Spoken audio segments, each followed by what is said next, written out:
Hello and welcome to part 3 of our lesson on design of simple bolt connection. Once again, my name is Engineer Dr. Gideon E. Ambrose from the Department of Civil Engineering, Akwa Ibom State University. In this part, we are going to continue in finding solution to our exercises in that lesson. So we did exercise 1 in our previous part, so we are going to do exercise 2 today. So let's start by reading the question and understanding what we are to do.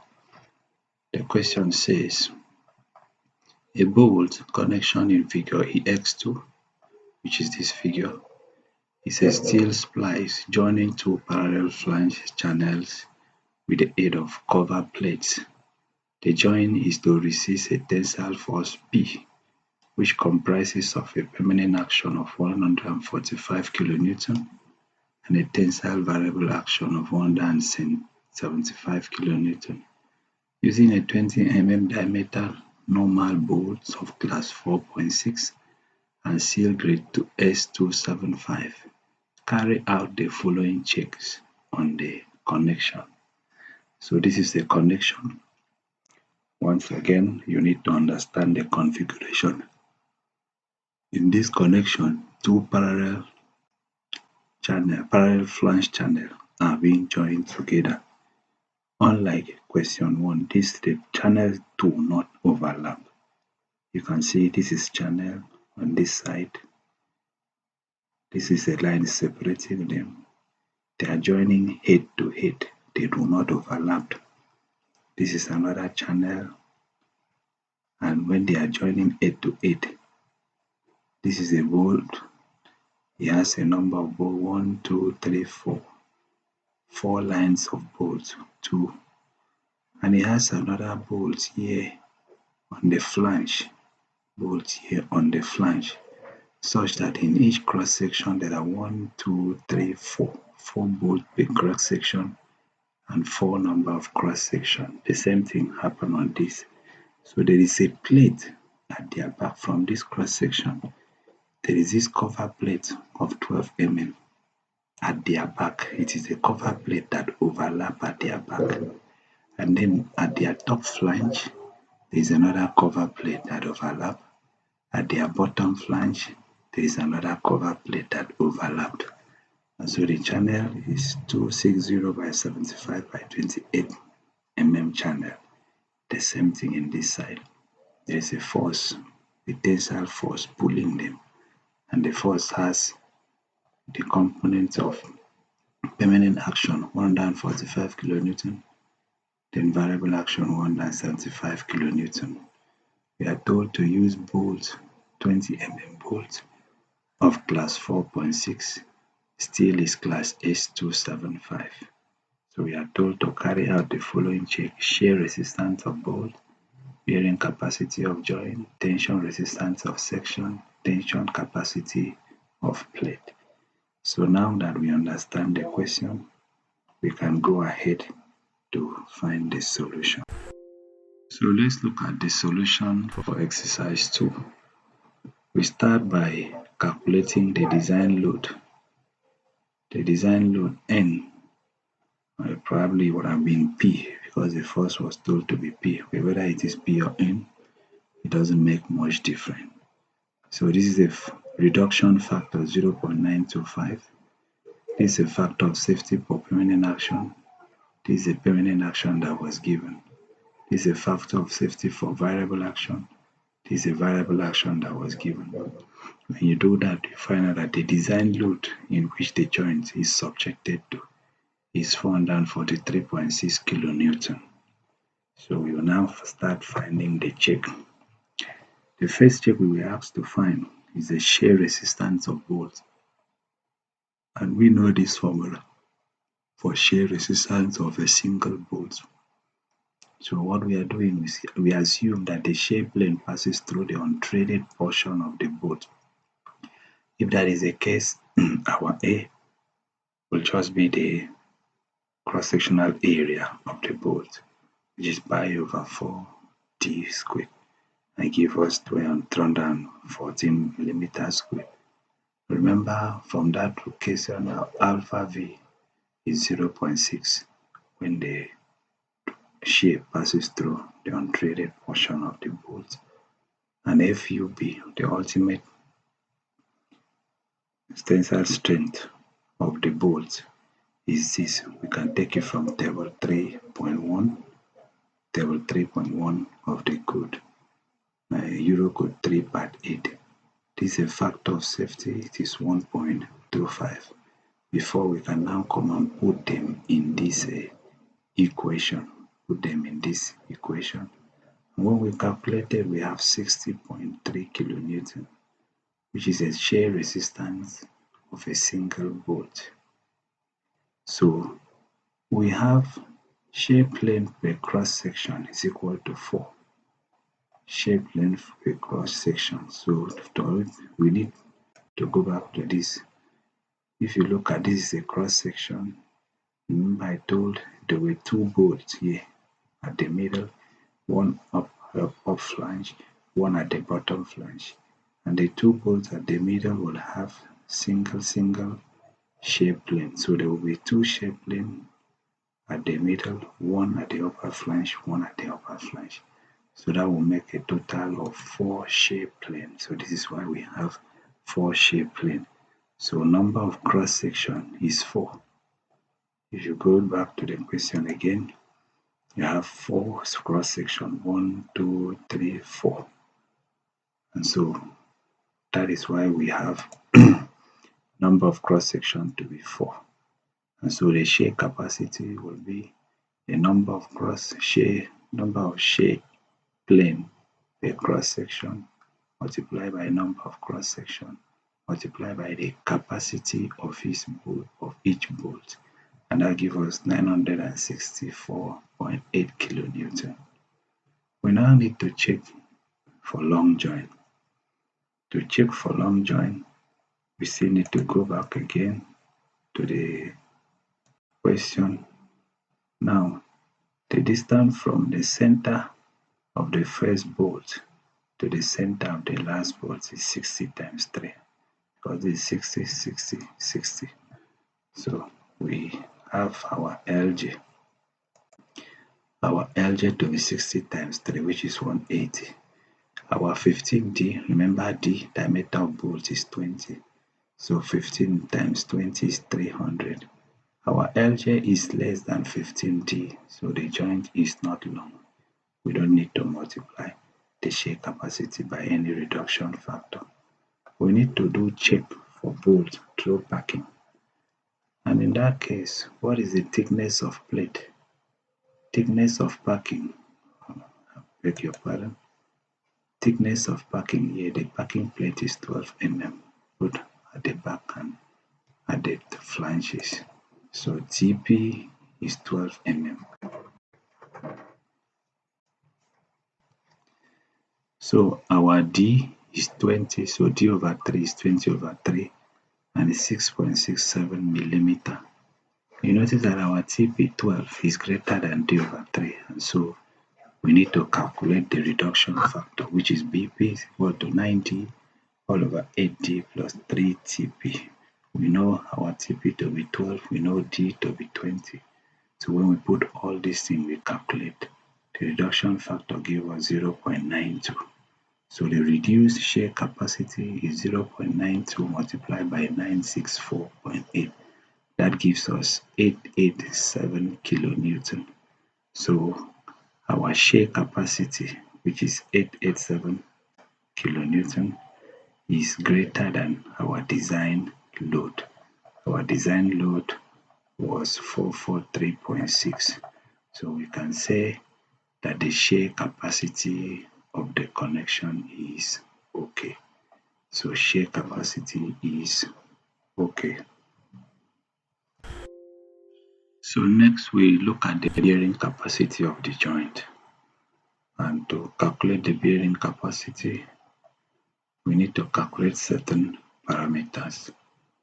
If you look at that channel, if you go to the blue book, steel design data, for that section, thickness of web is 7.0, thickness of flange is 12 mm, and so TP, thickness of plate, is 12 mm.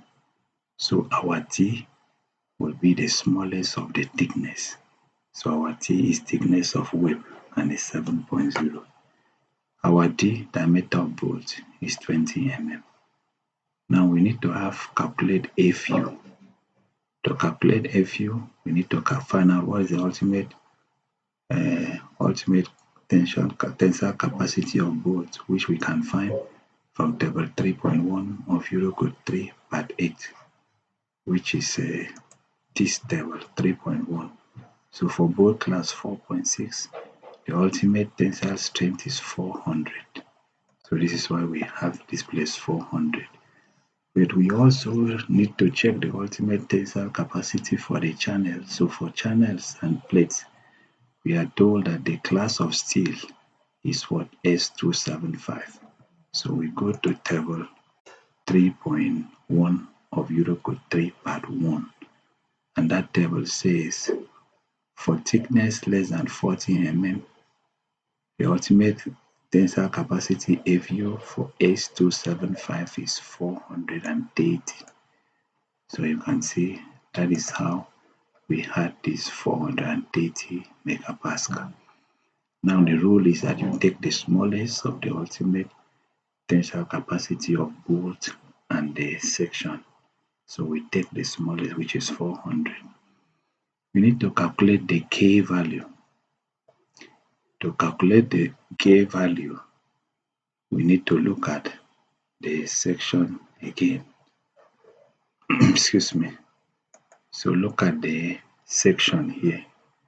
In the direction perpendicular to load, which is in this vertical direction, there are no edge bolts because they are all internal bolts. This flange here is at the edge. At the bottom there is a flange, so all the bolts are inner bolts. There are no edge bolts. So we can go ahead and do for internal bolts. K is usually 1.4 P2 over D naught minus 1.7. So 1.4 here, our pitch in that direction is 75 mm. Our D naught is 22 minus 1.7. So this equals to 3.07, but we know we are not to take a value greater than 2.5, so we drop and take 2.5. Now our total K equal now is the number of bolts, the number of internal bolts, which is 8 multiplied by 2.5. This is where we have the 8, the number of bolts 1, 2, 3, 4, 5, 6, 7, 8. Those 8 bolts is what we use. So that gives us 20. Now the alpha B value. You go to the alpha B value. For the end bolt, alpha D is usually E1 over 3D naught. And E1 here, the H distance is 35. So this is the H distance here, end distance, and it's 35. So we do 35 over 3 into 22. That gives us 0.53. Then for inner bolt, the formula for alpha D is P1 over 3D naught minus 1 over 4. And P1 is 60, D naught is 22. So by the time we put all these values, we have 0.66. So alpha D is how many edge end bolts do we have and how many inner bolts do we have. Let's look at it. In the direction of loading, we have 2 edge bolts and 6 inner bolts.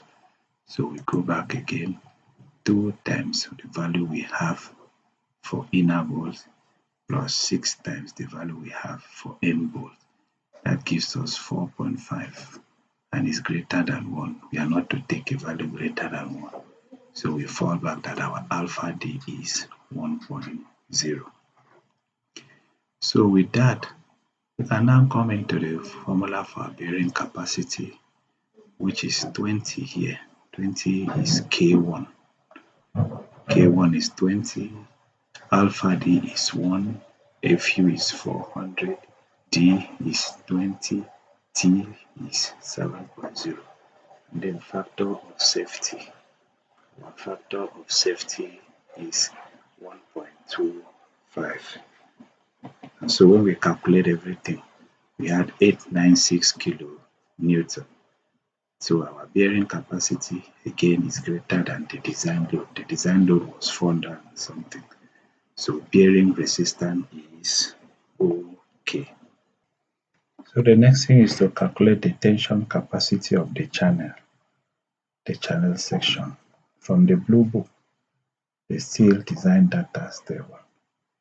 We can check the section and find the area. Cross-sectional area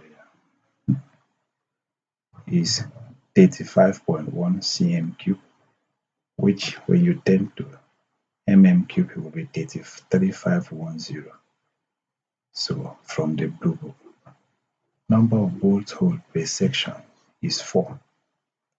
From the question, you can see per cross section, the number of bolts is 4. 1, 2, 3, 4. 2 at the web, 1 at the upper flange, 1 at the lower flange. That is the number of bolts per cross section. And so we need to multiply to subtract the number of bolt holes from the cross section. So area of bolt holes will be, remember the thickness at the web is 12. So 22 is the diameter of the bolt hole multiplied by the thickness of the web, which is 12, multiplied by the number of bolt holes in the web, which is 2, plus the thickness, the bolt hole again is 22, the thickness at the flange is 7.0, the number of bolts at the flange is 2. So when we find this, that gives us a total area of all the bolts holes per cross section, and it gives us 837 millimeter cube square. So to find the net area, A net, it will be the total cross-sectional area A 3510 minus the total area of bolt holes, and that gives us a value of 2674 millimeter square. So we go ahead to find the value of Fy. Fy, we can find it from table, again from table 3.1 of Eurocode 3 part 1. For S275, thickness less than 40 mm, our Fy is 275. So that is how we have Fy as 275 Newton per millimeter square. You can now go ahead and put all of them in the area equation, which is A net Fy over gamma M2. And we have calculated our A net to be 2674 and our Fy is 275. The factor of safety is 1.25. So that gives us 588 kilonewton. And this is greater than our design load. So since it is greater than our design load, which is 4 something, we say that the tension capacity of the channel is okay. So the tension capacity of the channel is okay. The next part, we were to find the tension capacity of the cover plate. Remember, there are 2 cover plates that we are using. So you need to go back to the question to look at the cover plate. We have the cover plate at each of the flanges, the top flange, the bottom flange, and then we have at the back. And they all have thickness of 12 millimeter. So what is the length of the cover plate at the back? From here to here, we'll also take the dimension of the channel.